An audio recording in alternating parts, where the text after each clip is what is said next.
Welcome to GK Madhu Sir online classes. Today, మనం current affairs సంబంధించి మార్చి 29th, 30, 31st ఈ 3 డేస్కి సంబంధించిన కరెంట్ అఫైర్స్ పాయింట్స్ గురించి డిస్కషన్ చేద్దాం. దానికంటే ముందు అందరూ కూడా వీడియోని లైక్ చేయండి, షేర్ చేయండి, కామెంట్ చేయండి. ఎవరన్నా కొత్తగా మన యూట్యూబ్ ఛానల్ చూస్తున్న వాళ్ళు ఎవరైనా ఉంటే సబ్స్క్రైబ్ చేసుకోండి. లైక్ చేయడం మర్చిపోవద్దు, కామెంట్ చేయడం కూడా మర్చిపోవద్దు. 100% లైక్ చేయండి, ఓకేనా? దాంతోపాటు ప్లేస్టోర్లోకి వెళ్ళి GK Madhu sir online class అనే యాప్ను కూడా డౌన్లోడ్ చేసుకోండి. అందులో కరెంట్ అఫైర్స్ ఇండియన్ హిస్టరీకి సంబంధించిన కోర్సెస్ 6 months వ్యాలిడిటీతో current affairs 150 rupees, Indian history అయితే 100 రూపీస్కి అవైలబుల్ ఉంది, ఓకేనా? రైట్, ఫస్ట్ వీడియోని అందరూ లైక్ చేయండి. చూద్దాం ఈరోజు కరెంట్ అఫైర్స్ ఏమేమి టాపిక్స్ ఉన్నాయో ఒకసారి చూద్దాం. ఫస్ట్ వన్, చిరుధాన్యాల ఉత్పత్తిలో అన్నాం. చిరుధాన్యాలు, మిల్లెట్స్. ఈ చిరుధాన్యాల ఉత్పత్తికి సంబంధించి మన దేశంలో, భారతదేశంలో 2021-22 సంవత్సరంలో 2021-22లో మన దేశంలో, భారతదేశంలో చిరుధాన్యాల ఉత్పత్తి 2021-22లో దేశంలో చిరుధాన్యాల ఉత్పత్తి ఎంత అంటే 160 లక్షల టన్నులు. 160 లక్షల టన్నులు. ఇప్పుడు 2021-22లో దేశంలో చిరుధాన్యాల ఉత్పత్తిలో ఇది అన్నట్టు, చిరుధాన్యాల ఉత్పత్తిలో ఎంత అంటే 160 లక్షల టన్నులు అన్నట్టు. 1160 కాదు, 160 లక్షల టన్నులు. అదే 2022-23లో 2022-23 సంవత్సరంలో దేశంలో చిరుధాన్యాల ఉత్పత్తి 173 లక్షల టన్నులు. 173 లక్షల టన్నులు. అదే 2023-24లో అయితే 2023-24లో అయితే 175 లక్షల టన్నులు. 175 లక్షల టన్నులు చిరుధాన్యాల ఉత్పత్తి. 21-22లో దేశంలో చిరుధాన్యాల ఉత్పత్తి 160 లక్షల టన్నులు. అదే 2022-23లో అయితే 173 లక్షల టన్నులు. అదే 2023-24లో అయితే చిరుధాన్యాల ఉత్పత్తి 175 లక్షల టన్నులు.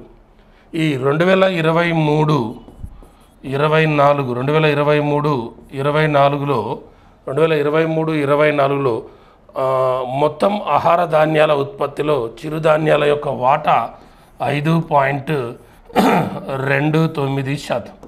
2023-24 సంవత్సరంలో మొత్తం ఆహార ధాన్యాల ఉత్పత్తిలో చిరుధాన్యాల యొక్క వాటా ఎంత అంటే 5.29%.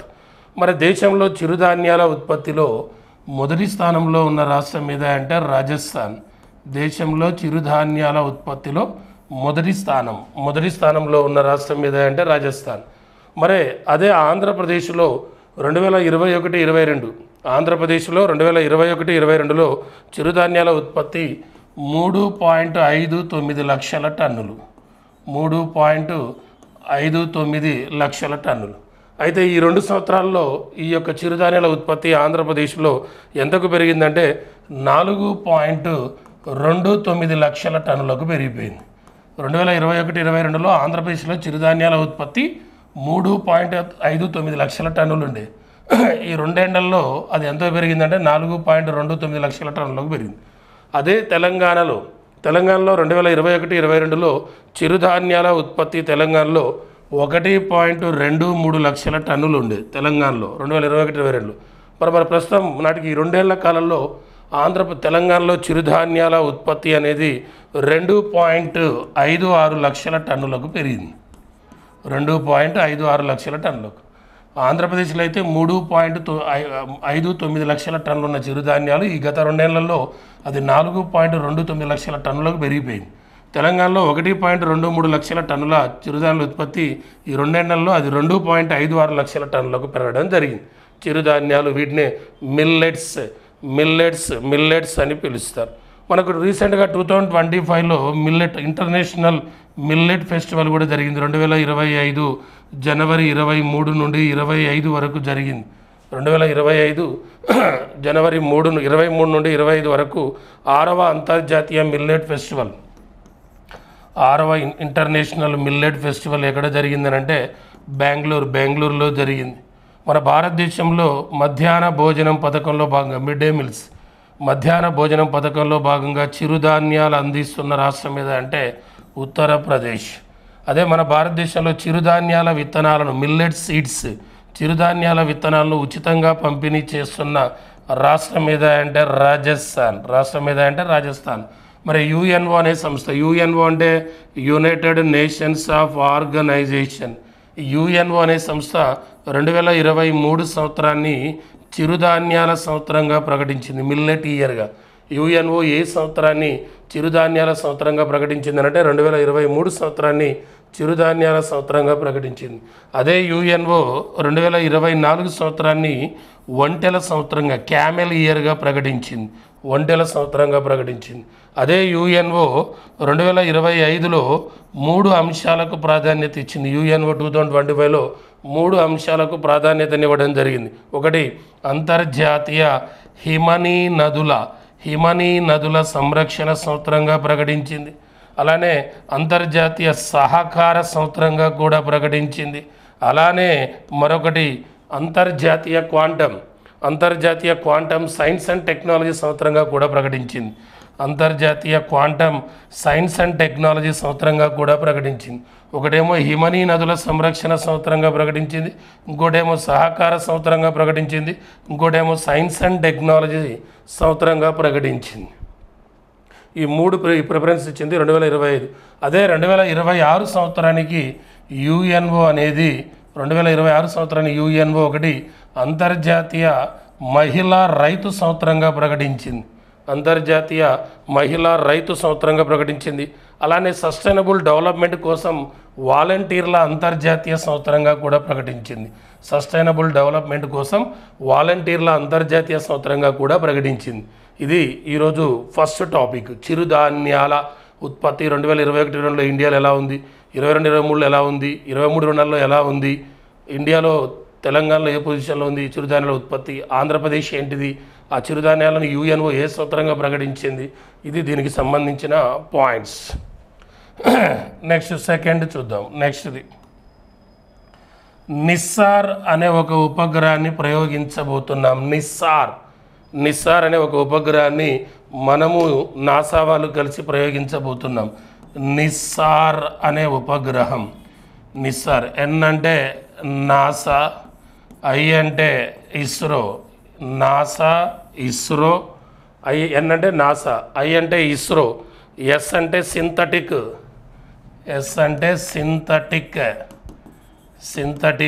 ఆ తర్వాత ఏ అనగా ఎపార్చర్,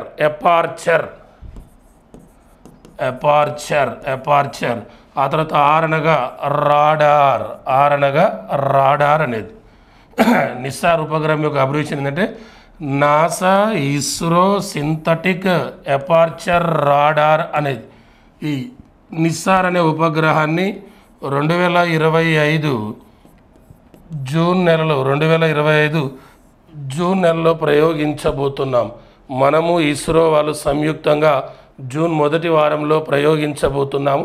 ఇది ఎక్కడి నుంచి ప్రయోగిస్తున్నారంటే షార్ అంతరిక్ష కేంద్రం నుండి. షార్ అంటే Satish Dhawan space centre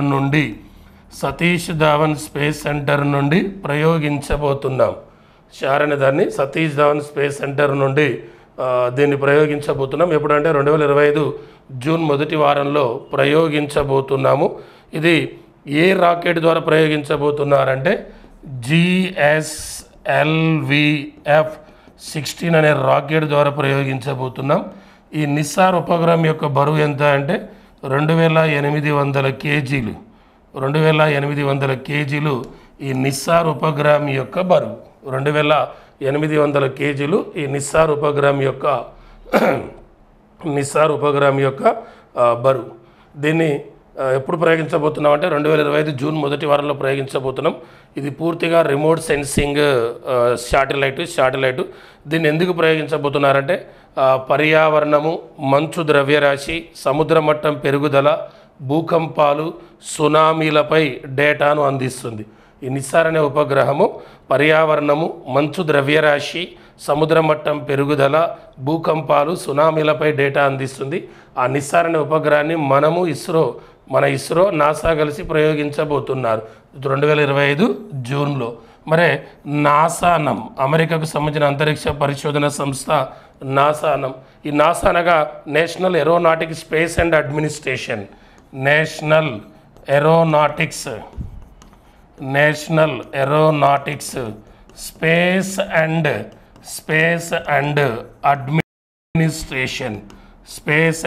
administration NASA means. ఈ నాసాని 1958 జూలై 29న ఏర్పాటు చేస్తే దీని ప్రధాన కార్యాలయం ఎక్కడుందనంటే వాషింగ్టన్లో ఉంది. అదే ఇస్రో అంటే ఇండియన్ స్పేస్ రీసెర్చ్ ఆర్గనైజేషన్. ఇస్రోని ఏర్పాటు చేసింది 1969 ఆగస్టు 15న ఇస్రోని ఏర్పాటు చేశారు. ఇస్రో ప్రధాన కార్యాలయం ఎక్కడుందనంటే బెంగళూరులో ఉంది. ప్రజెంట్ ఇస్రో చైర్మన్ ఎవరంటే వి నారాయణ్ అనే వ్యక్తి ప్రజెంట్ ఇస్రో చైర్మన్గా పనిచేస్తున్న వ్యక్తి. అలానే శారణం సతీష్ ధావన్ స్పేస్ సెంటర్ ఎప్పుడు ఏర్పాటు చేశారు? 1971 అక్టోబర్ 1న ఏర్పాటు చేశారు. ఈ షార్ లేదా సతీష్ ధావన్ ఎక్కడుంది? శ్రీహరికోట అంటే ఇప్పుడు ఏ జిల్లా? తిరుపతి జిల్లా. ఒకప్పుడు నెల్లూరు జిల్లా ఉన్న శ్రీహరికోట ఇప్పుడు తిరుపతి జిల్లా. ఆ Satish Dhawan space centre present director ఎవరంటే ఆరుముఖం రాజారాజన్ అనే వ్యక్తి present Satish Dhawan space centre డైరెక్టర్గా పనిచేస్తున్న వ్యక్తి. ఇదొక పాయింట్. మనకు కరెంట్ అఫైర్స్లో భాగంగా ఇది కూడా ఒక పాయింట్. నిస్సార్ అనే ఒక ఉపగ్రహం వార్తల్లోకి వచ్చింది. దయచేసి వీడియోని అందరూ లైక్ చేయండి. ఈ మార్చి 29, 30, 31 ఇది 2 వీడియోలుగా వస్తుంది. ఇప్పుడు ఒకటి, రేపు మార్నింగ్ ఒక వీడియో ఉంటుంది. 2 వీడియోలు వస్తాయి. ఈ వీడియోని ఈరోజు చూడండి, రేపు మరొక వీడియో వస్తుంది. ఇది ఈ 3 డేస్కి సంబంధించిన కరెంట్ అఫైర్స్లో భాగంగా. లైక్ మాత్రం కంపల్సరీ చేయండి. ఓకేనా? Right. Next, L&T finance brand అంబాసిడర్గా ఎవరు వచ్చారంటే మనకు రీసెంట్గా జస్ప్రీత్ బూమ్రా. L&Tలో వివిధ రకాల కేటగిరీలు ఉంటాయి. ఫైనాన్స్కి సంబంధించింది వివిధ కంపెనీ. L&Tలో రకరకాల కంపెనీస్ ఉంటాయి. అందులో ఈయన దేనికంటే L&T ఫైనాన్స్ బ్రాండ్ అంబాసిడర్గా రీసెంట్గా ఎవరు నియమితులయ్యారంటే జస్ప్రీత్ బూమ్రా. మన Indian cricketer Jasprit Bumrah brand అంబాసిడర్గా నియమించడం జరిగింది ఆయన్ని. L&T అన్నాం. L మీన్స్ ఏంది? L&T అనేది ఒక కంపెనీ. ఆ L&Tలో L అనగా లార్సెన్. L మీన్స్ లార్సెన్ అనేది L మీన్స్. అలానే T అనగా టు బ్రో అనేది to bro. Lawrence and to bro ఈ L&T మీన్స్. ఆ L&T ఫైనాన్స్కి బ్రాండ్ అంబాసిడర్ ఎవరంటే జస్ప్రీత్ బూమ్రా వచ్చాడు. ఆ L&T అనే కంపెనీని 1946 ఫిబ్రవరి 7వ తారీఖున ఏర్పాటు చేస్తే ఆ L&T యొక్క ప్రధాన కార్యాలయం ఎక్కడుందంటే ముంబైలో ఉంది L&T ప్రధాన కార్యాలయం. ప్రజెంట్ L&T అనే కంపెనీకి చైర్మన్గా పనిచేస్తున్న వ్యక్తి ఎస్ఎన్ సుబ్రమణ్యన్ అనే వ్యక్తి. సుబ్రమణ్యన్ అనే వ్యక్తి ప్రజెంట్ L&Tకి చైర్మన్గా పనిచేస్తున్న వ్యక్తి. అందులో భాగంగా ఒకటి L&T ఫైనాన్స్కి బ్రాండ్ అంబాసిడర్గా జస్ప్రీత్ బూమ్రా నియమితులయ్యాడు. ఈ L&T అనేది ప్రముఖ నిర్మాణాల్లో మనకు తెలిసినవి. ఒకటి ద స్టాచ్యూ ఆఫ్ యూనిటీ, ఐక్యతా విగ్రహం. మనకేది గుజరాత్లోని సర్దార్ వల్లభాయ్ పటేల్ స్టాచ్యూ నిర్మాణం ఎవరిదంటే L&T కంపెనీకి సంబంధించిందే. ఐక్యతా విగ్రహానికి సంబంధించి ఇది ఆ నిర్మాణంలో అదొకటి. దాంతోపాటు ప్రపంచంలోనే అతిపెద్ద cricket stadium Narendra Modi stadium గుజరాత్లోని అహ్మదాబాద్లో ఉంది. ఆ నిర్మాణ సంస్థ కూడా ఎవరంటే L&Tనే. అలానే దాంతోపాటు అయోధ్యలో రామ మందిర నిర్మాణం దాన్ని కూడా నిర్మించిన సంస్థ ఏదంటే L&T కంపెనీ. అలానే ఢిల్లీలోని లోటస్ టెంపుల్ కూడా ఎవరి నిర్మాణం అంటే ఈ L&T కంపెనీ. హైదరాబాద్లో మెట్రో ప్రాజెక్టు కూడా L&T సంస్థ. అలా ప్రముఖ నిర్మాణంలో L&Tకి సంబంధించి. ఆ ఎల్ఎన్టీ ఫైనాన్స్ బ్రాండ్ అంబాసిడర్గా ఎవరు ఇచ్చారంటే జస్ప్రీత్ బుమ్రా వచ్చాడు. ఆ జస్ప్రీత్ బుమ్రాకు రీసెంట్గా మనం ఐసీసీ 2024లో జస్ప్రీత్ బుమ్రాకు 2024లో ICC cricketer of the year award ఇచ్చారు. అలానే ICC test cricketer of the year award, ఈ 2 అవార్డులు కూడా 2024లో జస్ప్రీత్ బుమ్రాకు వచ్చాయి. ICC cricketer of the year award, cricketer of the year award అనేది 3 ఫార్మేట్, అంటే టెస్టు, వన్డే, T20 ఈ 3 ఫార్మేట్ కలిపి బెస్ట్ ప్లేయర్గా 2024లో ఎవరు ఎన్నికయ్యారంటే జస్ప్రీత్ బుమ్రా. అలానే only ICC test cricketer of the ఇయర్గా ఎవరు ఎన్నికయ్యారంటే జస్ప్రీత్ బుమ్రా. అలానే మన BCCI best cricketer of the year award కూడా 2024లో ఎవరికి ఇచ్చారంటే జస్ప్రీత్ బుమ్రాకి ఇచ్చారు. 2024లో best cricketer of the year award మన India BCCI best cricketer of the year 2024లో ఎవరికి ఇచ్చారంటే దాన్నే పాలి ఉమ్రిగర్ అవార్డు అంటారు. పాలి ఉమ్రిగర్ అవార్డు 2024లో ఎవరికి ఇచ్చారంటే జస్ప్రీత్ బుమ్రాకి ఇవ్వడం జరిగింది. ఈయన ఐపీఎల్లో ముంబై టీమ్స్కి సంబంధించిన వ్యక్తి, మన ఇండియన్ ఫాస్ట్ బౌలర్. ఆయన ఎల్ఎన్టీ ఫైనాన్స్ బ్రాండ్ అంబాసిడర్గా నియమితులు కావడం జరిగింది. ఓకే, ఇదొక పాయింట్. నెక్స్ట్, ప్రపంచంలో పాల ఉత్పత్తిలో వార్తల్లోకి వచ్చిన మరొక అంశం మిల్క్ ప్రొడక్టిలో. ప్రపంచంలో పాల ఉత్పత్తిలో మన భారతదేశం మొదటి స్థానంలో ఉన్నది. ప్రపంచంలో పాల ఉత్పత్తిలో భారత్ అనేది మొదటి స్థానంలో ఉన్నది. ప్రపంచంలో మొత్తం పాల ఉత్పత్తిలో భారత్ నుండి 24% భారత్ నుండే ఉత్పత్తి అవుతుంది. పాల ఉత్పత్తి ప్రపంచం మొత్తం పాల ఉత్పత్తిలో 24% మన ఇండియా నుండే ఉత్పత్తి అవుతుంటే, అంటే 239 మిలియన్ మెట్రిక్ టన్నుల పాల ఉత్పత్తి జరుగుతుంది మన ఇండియాలో.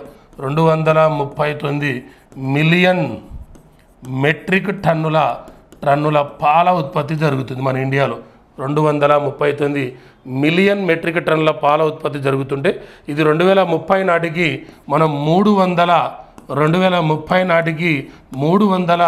మిలియన్ మెట్రిక్ టన్నుల పాల ఉత్పత్తిని సాధించాలని మనం లక్ష్యంగా పెట్టుకోవడం జరిగింది. 2030 నాటికి 300 మిలియన్ మెట్రిక్ టన్నుల పాల ఉత్పత్తి మనం లక్ష్యంగా నిర్ణయించుకున్నాం. ఏ ఇయర్కి? 2030 నాటికి. ఇక్కడ గుర్తుపెట్టుకోవాల్సిన పాయింట్, ప్రపంచంలో పాల ఉత్పత్తిలో ఇండియా ప్రథమ స్థానం. మొత్తం పాల ఉత్పత్తిలో 25% మన నుండే వస్తుంది, అంటే 239 మిలియన్ మెట్రిక్ టన్నుల పాల ఉత్పత్తి. అది 2030 నాటికి మనం ఎంతగా లక్ష్యం పెట్టుకున్నట్టే 300 మిలియన్ మెట్రిక్ టన్నుల పాల ఉత్పత్తిని మనం లక్ష్యంగా పెట్టుకోవడం జరిగింది. మరి మనకు పాలకు సంబంధించి అంటే మొత్తం భారతదేశ జీడిపిలో డైరీ రంగం యొక్క వాటా ఎంత ఉందంటే 4.5% ఉంది. మొత్తం భారతదేశం యొక్క జీడిపిలో డైరీ రంగం యొక్క వాటా 4.5% ఉంది. మనకు ఎన్డీడీబీ అని ఉంది. NDDB national dairy development board. NDDB national dairy development board. దీన్ని 1965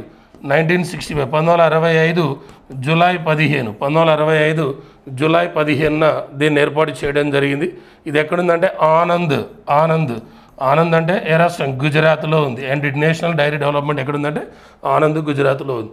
నేషనల్ డైరీ డెవలప్మెంట్ బోర్డు పాల ఉత్పత్తికి సంబంధించిన ఒక సంస్థ.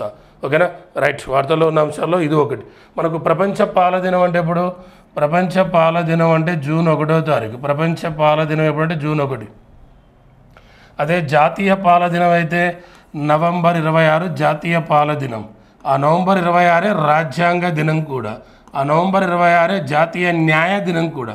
National law day, national milk day, Indian constitution day ఎప్పుడంటే నవంబర్ 26. మనందరికీ బాగా తెలుసు పాలలో ఉండే ప్రోటీన్ ఏంటంటే కేసిన్. పెరుగులో ఉండే ప్రోటీన్ ఏదంటే పారాకేసిన్. పట్టులో ఉండే ప్రోటీన్ ఏదంటే సిరిసిన్. ఎముకల్లో ఉండే ప్రోటీన్ ఏదంటే ఆసిన్. కండరాల్లో ఉండే ప్రోటీన్ ఏదంటే మయోసిన్. అలానే గోర్లలో ఉండే ప్రోటీన్ ఏదంటే కెరాటిన్. కోడిగుడ్డు తెలసంలో ఉండే ప్రోటీన్ ఏదంటే ఆల్బుమిన్ అనే ప్రోటీన్ కోడిగుడ్డు తెలసంలో. పట్టులో ఉండేది ఏదంటే సిరిసిన్ అనే ప్రోటీన్ ఉంటుంది. ఓకేనా, రైట్. ఇదొక పాయింట్. వార్తల్లోకి వచ్చిన అంశాల్లో ఇది ఒకటి. తర్వాత పిఎం మిత్ర అనేది ఒకటి వార్తల్లోకి వచ్చింది. పిఎం అంటే ప్రధానమంత్రి. పిఎం మిత్ర అనేది ఒకటి వార్తల్లోకి వచ్చింది. పిఎం మిత్ర అంటే ప్రధానమంత్రి. పిఎం అంటే ప్రధానమంత్రి మిత్ర అన్నం. మిత్ర అంటే mega integrated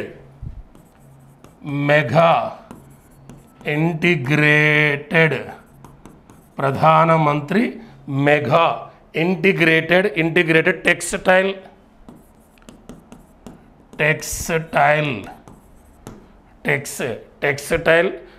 region and apparel region and apparel అన్నట్టు పిఎం మిత్ర అంటే ప్రధానమంత్రి mega integrated textile region and apparel అనేది పిఎం మిత్ర అనగా ఈ పిఎం మిత్ర అనేది దేనికి సంబంధించింది అని అంటే కేంద్ర ప్రభుత్వం రీసెంట్గా 7 పిఎం మిత్ర పార్కుల ఏర్పాటుకు ఆమోదం తెలిపింది. 7 పిఎం మిత్ర పార్కుల ఏర్పాటుకు ఆమోదం తెలపడం జరిగింది. దీనికి ఎందుకనంటే భారతదేశాన్ని వస్త్ర తయారీగా ఎగుమతులకు కేంద్రంగా మార్చేందుకు 4,445 కోట్ల రూపాయలు కేటాయించడం జరిగింది. 4,445 కోట్ల రూపాయలను ఈ 7 పిఎం మిత్ర పార్కులు ఏర్పాటు చేసేందుకు వస్త్ర తయారీ అండ్ ఎగుమతులకు కేంద్రంగా మార్చేందుకు మన కేంద్ర ప్రభుత్వం 7 పిఎం మిత్ర కేంద్రాలను ఏర్పాటు చేస్తే అందులో భాగంగా ఒకటి తెలంగాణలో ఏర్పాటు చేయనున్నారు. తెలంగాణలో ఎక్కడ అంటే వరంగల్లో ఏర్పాటు చేయనున్నారు. ఇంకోటి మహారాష్ట్రలో ఎక్కడంటే అమరావతి. ఆంధ్రప్రదేశ్లో అమరావతి కాదు, మహారాష్ట్రలో అమరావతి ఉంటుంది. ఆ మహారాష్ట్ర అమరావతిలో ఒకటి ఏర్పాటు చేయబోతున్నారు. ఆ తర్వాత మూడవది ఇంకొకటి ఎక్కడ అంటే తమిళనాడులో విరుద్ధ్ నగర్ వారు ఏర్పాటు చేయబోతున్నారు. అలానే మరొకటి గుజరాత్ రాష్ట్రంలో కూడా పిఎం మిత్ర పార్క్ ఏర్పాటు చేయబోతున్నారు. ఆ గుజరాత్లో ఎక్కడ అంటే నవ్సారి అనే ప్రాంతంలో గుజరాత్లో ఏర్పాటు చేయబోతున్నారు. ఆ తర్వాత మరొక రాష్ట్రం ఏదంటే కర్ణాటక కలాబుర్గి కర్ణాటకలో ఏర్పాటు చేయబోతున్నారు. ఆ తర్వాత మరొక పిఎం మిత్రని ఎక్కడ ఏర్పాటు చేయబోతున్నారంటే ఉత్తరప్రదేశ్లో ఏర్పాటు చేయబోతున్నారు. ఎక్కడ అంటే లక్నోలో ఉత్తరప్రదేశ్లో ఏర్పాటు చేయబోతున్నారు. మరొకటి ఎక్కడ ఏర్పాటు చేయబోతున్నారంటే నెక్స్ట్ది మధ్యప్రదేశ్లో దార్ అనే ప్రాంతంలో మధ్యప్రదేశ్. ఈ 7 ప్రాంతాలలో పిఎం మిత్రను ఏర్పాటు చేయబోతున్నారు. తెలంగాణలో అయితే వరంగల్, మహారాష్ట్ర అయితే అమరావతి, తమిళనాడు అయితే విరుద్ధ్ నగర్, గుజరాత్ అయితే నవ్సారి, కలాబుర్గి అయితే కర్ణాటక, లక్నో అయితే ఉత్తరప్రదేశ్, ధార్ అయితే మధ్యప్రదేశ్. పిఎం మిత్ర అంటే ప్రధానమంత్రి mega integrated textile region and apparel అనేది పిఎం మిత్ర అనగా మొత్తం 7 మెగా పార్కులు ఏర్పాటు చేయబోతున్నారు. 4,455 కోట్ల రూపాయలతో మన ఇండియాలో మన భారతదేశాన్ని వస్త్ర తయారీ ఎగుమతుల కేంద్రంగా మార్చేందుకు ఈ అమౌంట్ కేటాయించి 7 పిఎం మిత్ర పార్కులను ఏర్పాటు చేయబోతున్నారు. ఓకేనా, రైట్, ఇదొక point. Next Indira Gandhi memorial tulip gardens అనేది ఒకటి వార్తల్లోకి వచ్చింది. ఆసియాలోనే అతిపెద్దదైన ఇందిరాగాంధీ మెమోరియల్ తులిప్ గార్డెన్స్ను పర్యాటకుల సందర్శనార్థం తెరవడం జరిగింది. ఈ గార్డెన్ పర్యాటకుల సందర్శనం కోసం దీన్ని తెరవడం జరిగింది రీసెంట్గా. ఇది ఆసియాలోనే అతిపెద్దదైన ఇందిరాగాంధీ మెమోరియల్ తులిప్ గార్డెన్ అనేది ఈ గార్డెను 74 హెక్టార్ల విస్తీర్ణంలో విస్తరించి ఉంది. 74 హెక్టార్ల విస్తీర్ణంలో ఇది విస్తరించి ఉన్నది. ఇది 17 లక్షలకు పైగా తులిపు పుష్పాలు ఉన్నాయి. ఇప్పుడు అందులో 17 లక్షలకు పైగా ఇవే తులిపు పుష్పాలు. దీన్ని పర్యాటకుల సందర్శనార్థం తెరవడం జరిగింది. 17 లక్షల తులిపు పుష్పాలు 74 హెక్టార్ల విస్తీర్ణంలో విస్తరించి ఉంది. ఇందిరాగాంధీ మెమోరియల్ తులిప్ గార్డెన్ పర్యాటకులు ఇది మార్చి ఏప్రిల్ నెలలో ఈ పుష్పాలు బాగా వికసిస్తాయి. దాని సందర్శన ఎక్కడుందనంటే ఈ తులిప్ గార్డెన్ అనేది దాల్ సరస్సు జబర్వాన్ కొండల మధ్య ఉంటుంది. జబర్వాన్ కొండలు అండ్ దాల్ సరస్. ఎక్కడ దాల్ సరస్? జమ్మూ కాశ్మీర్. ఈ రెండింటి మధ్యన ఈ తులిప్ గార్డెన్ విస్తరించి ఉంటుంది. జబర్వాన్ కొండలు మరియు దాల్ సరస్సుల మధ్యన ఇది విస్తరించి ఉంటుంది తులిప్ గార్డెన్ అనేది. ఈ ఉద్యానవనాన్ని 2007లో అప్పుడు జమ్మూ కాశ్మీర్ ముఖ్యమంత్రి 2007లో అప్పుడు జమ్మూ కాశ్మీర్ ముఖ్యమంత్రి గులాం నబీ ఆజాద్ ప్రారంభించాడు. 2007లో గులాం నబీ ఆజాద్ ప్రారంభించాడు. ఇందిరాగాంధీ మెమోరియల్ తులిప్ గార్డెన్ అనే దాన్ని ప్రజెంట్ జమ్మూ కాశ్మీర్ ముఖ్యమంత్రి ఎవరు అంటే ఒమర్ అబ్దుల్లా. ప్రజెంట్ జమ్మూ కాశ్మీర్ ముఖ్యమంత్రి ఒమర్ అబ్దుల్లా. అదే జమ్మూ కాశ్మీర్ లెఫ్టినెంట్ గవర్నర్ అంటే మనోజ్ సిన్హా. ప్రజెంట్ జమ్మూ కాశ్మీర్ ముఖ్యమంత్రి ఎవరు? ఒమర్ అబ్దుల్లా. ప్రజెంట్ జమ్మూ కాశ్మీర్ ముఖ్యమంత్రి. గవర్నర్ అయితే మనోజ్ సిన్హా. మనోజ్ సిన్హా అనే వ్యక్తి present Jammu Kashmir governor. Manoj Sinha lieutenant governor. Jammu Kashmir ఎప్పుడు కేంద్రపాలిత ప్రాంతంగా మారింది? 2019 అక్టోబర్ 31న జమ్మూ కాశ్మీర్ను కేంద్రపాలిత ప్రాంతంగా మారడం జరిగింది. ఒకప్పుడు జమ్మూ కాశ్మీర్కు ప్రత్యేక రాజ్యాంగం ఉండే 370 ఆర్టికల్ ప్రకారం. ఆ 370 ఆర్టికల్ ప్రకారం ప్రత్యేక రాజ్యాంగం ఎప్పుడు అమల్లోకి వచ్చింది? 1957 జనవరి 26న ప్రత్యేక రాజ్యాంగం అమల్లోకి వచ్చింది. ఆ 370 ఆర్టికల్ రద్దు చేసింది ఎప్పుడు? 2019 ఆగస్టు 5న 370 ఆర్టికల్ను రద్దు చేయడం జరిగింది. ఓకేనా? ఇదొక పాయింట్. వార్తల్లోకి వచ్చిన అంశాల్లో భాగంగా ఇది కూడా ఒక పాయింట్. నెక్స్ట్ మరొకటి చూద్దాం. ఇండియన్ బ్యాంక్స్ అసోసియేషన్ చైర్మన్గా ఐబిఏ ఇండియన్ బ్యాంక్స్ అసోసియేషన్ చైర్మన్గా ఒక కొత్త వ్యక్తి రావడం జరుగుతుంది. ఎవరంటే చెల్లా శ్రీనివాసుల శెట్టి. తెలంగాణకు చెందిన చెల్లా శ్రీనివాసుల శెట్టి. ఈయన ప్రజెంటు ఎస్బీఐ చైర్మన్గా పనిచేస్తున్నాడు. చెల్లా శ్రీనివాసుల శెట్టి ఐబీఏ చైర్మన్గా వచ్చే ఆర్థిక సంవత్సరానికి రానున్నాడు. నెక్స్ట్ ఆర్థిక సంవత్సరానికి ఈయన బాధ్యతలు స్వీకరించబోతున్నాడు. ఎవరు? చెల్లా శ్రీనివాసుల శెట్టి ఎస్బీఐ చైర్మన్గా, ఇండియన్ బ్యాంక్స్ అసోసియేషన్ చైర్మన్గా బాధ్యతలు స్వీకరించనున్నాడు Challa Srinivasulu Setty. Present Indian banks association చైర్మన్గా ఉన్న వ్యక్తి ఎవరు? Central bank of India chief executive MV Rao. Present MV Rao అనే వ్యక్తి ఇండియన్ బ్యాంక్స్ అసోసియేషన్ చైర్మన్గా ఉన్నాడు. ఆయన ప్లేస్లో రాబోతున్న వ్యక్తి ఎవరంటే చెల్లా శ్రీనివాసుల శెట్టి. ఆయన ప్రజెంట్ చెల్లా శ్రీనివాసుల శెట్టి ఎవరు?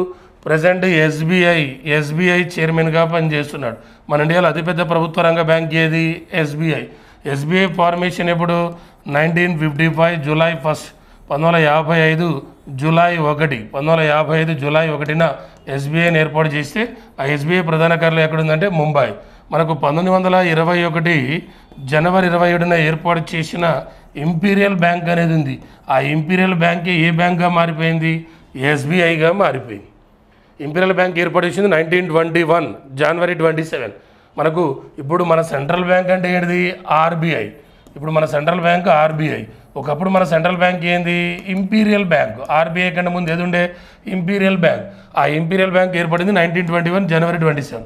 ఆ ఇంపీరియల్ బ్యాంకే 1955 జనవరి 1న ఎస్బీఐగా మార్చే ఆ ఎస్బీఐ చైర్మన్ చెల్లా శ్రీనివాసుల శెట్టి. ఆ చెల్లా శ్రీనివాసుల శెట్టి ఇప్పుడు ప్రజెంట్ ఇండియన్ బ్యాంక్స్ అసోసియేషన్ చైర్మన్గా నియమితులు కావడం జరిగింది.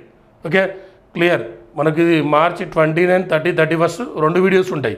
ఇది ఫస్ట్ వీడియో, ఇది ఈరోజు. రేపు ఇంకో వీడియో మార్నింగ్ వస్తుంది. రేపు మార్నింగ్ 7కి మరొక వీడియో. ఓకేనా? రైట్.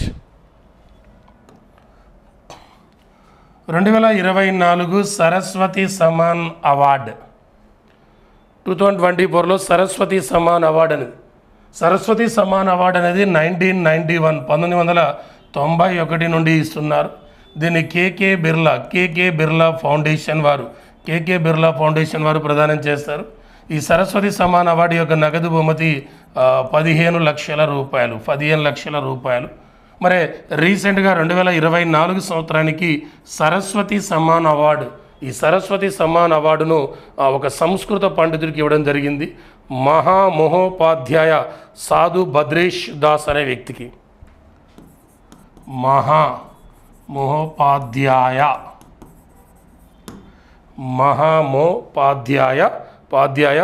సాధు భద్రేష్ దాస్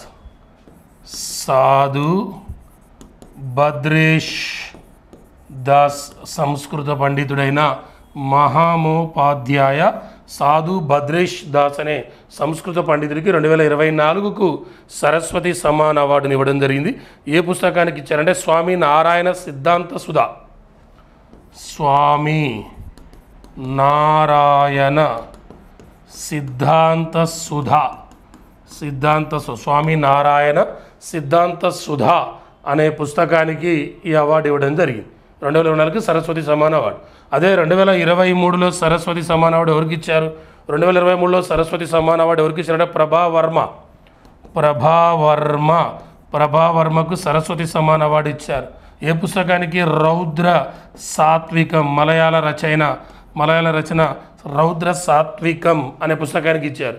అదే 2022లో ఎవరికి ఇచ్చారు? శివశంకరి 2022లో శివశంకరికి ఇచ్చారు. మలయాళ తమిళ రచయిత్రి సూర్యవంశం అనే రచనకు 2022కు శివశంకరికి ఇవ్వడం జరిగింది.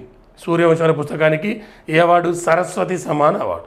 రీసెంట్గా ఇచ్చింది ఈయనకు. ఏ పుస్తకానికంటే స్వామి నారాయణ సిద్ధాంత సుధా అనే పుస్తకానికి సరస్వతి సమ్మాన్ అవార్డును ఇవ్వడం జరిగింది. ఆడ వ్యక్తి పేరు, ఏ పుస్తక రచనకి ఇచ్చారు, ఏ అవార్డు, నగదు బహుమతి ఎప్పుడు స్టార్ట్ చేశారు, ఎవరిస్తారు అనేది పాయింట్. ఇదొక పాయింట్. నెక్స్ట్ జూనియర్ పురుషుల హాకీ ప్రపంచ కప్. ఇదొక పాయింట్ చూద్దాం. జూనియర్ పురుషుల హాకీ ప్రపంచ కప్కి సంబంధించిన పాయింట్ చూద్దాం. జూనియర్ పురుషుల హాకీ ప్రపంచ కప్ అనేది ఇది 2025 నవంబర్లో జరగబోతుంది. 2025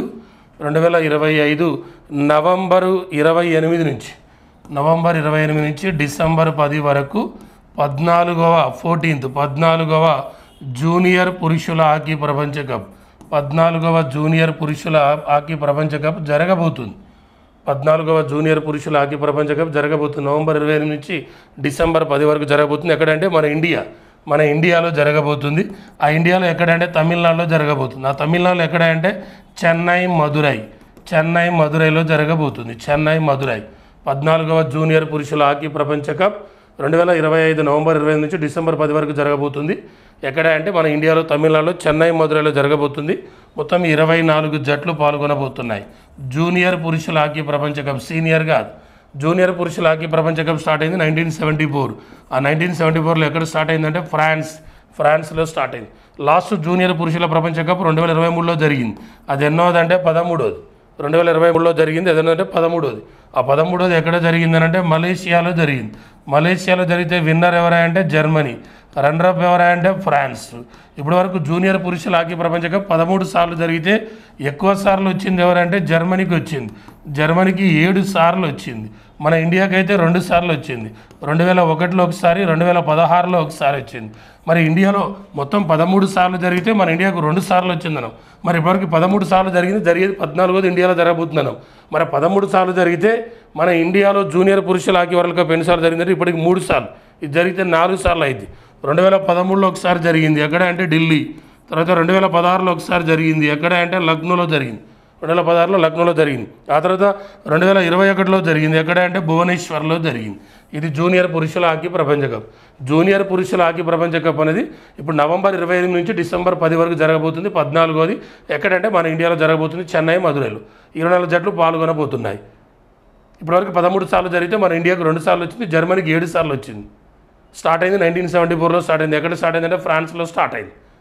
ఎక్కడంటే ఫ్రాన్స్. ఇది మనకు మార్చి 29, 30, 31లో భాగంగా ఫస్ట్ పార్ట్ 1 వీడియో.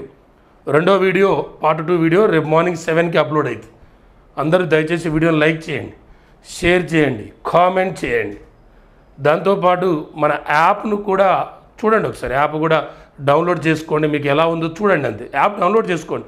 మీకు నచ్చితే ఫాలో కానీ, లేకపోతే యాప్ అయితే డౌన్లోడ్ చేసుకోండి. లైక్ చేయడం మాత్రం మర్చిపోవద్దు. ఓకేనా? జై హింద్.